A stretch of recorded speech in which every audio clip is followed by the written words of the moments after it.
So while he tasted the wine, Belshazzar gave the command to bring the gold and silver vessels which his father Nebuchadnezzar had taken from the temple which had been in Jerusalem, that the kings and his sovereigns, were his lords in this case would be fit, his wives and his concubines might drink from them. Then they brought the gold vessels that had been taken from the temple of the house of Elohim, which had been in Jerusalem. And the king and his lords, his wives, and his concubines drank from them, which represents making the many give their blood. They drank wine and praised the gods of gold and silver. That is interesting because Babylon was represented by the head of gold. They worship Baal, who is Baal, who happens to be also God, according to Isaiah 65:11. His name is God, which means in Hebrew fortune. That's why they worship him, because he gives fortune, like gold, in the physical sense. Because gold is a representation in the spiritual sense of the kingdom of Yahweh. So we must attain wisdom and knowledge instead of gold and silver. But we needed gold and silver to understand how important in the spiritual world is wisdom and knowledge. So people who are pretty much lacking faith, they will go after gold and silver instead of wisdom and knowledge.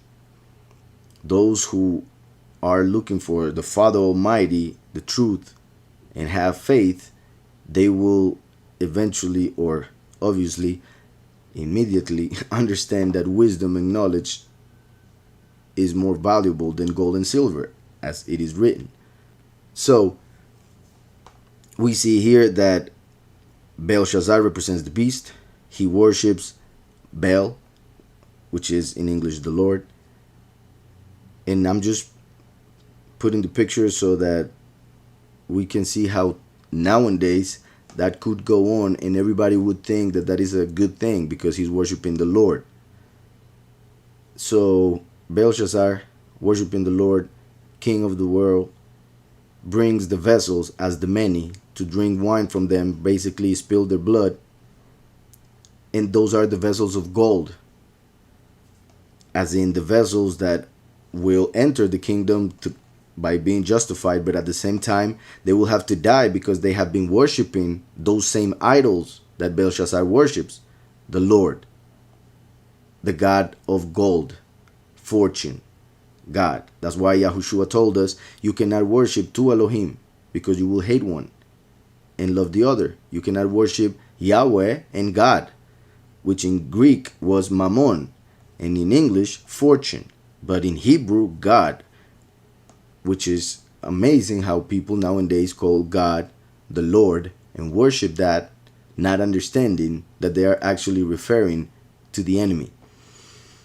So he worships gods of gold, which are idols made of gold. But the fact that they are made of gold represents how nowadays, for instance, in Christianity, the prosperity doctrine is huge, because they worship a god of gold, even though they may not have an idol in front on their church. They do have the whatever pastor is teaching them that, which kind of becomes like an idol. But other than the pastor, in their wallets or in the bank, they have the idol.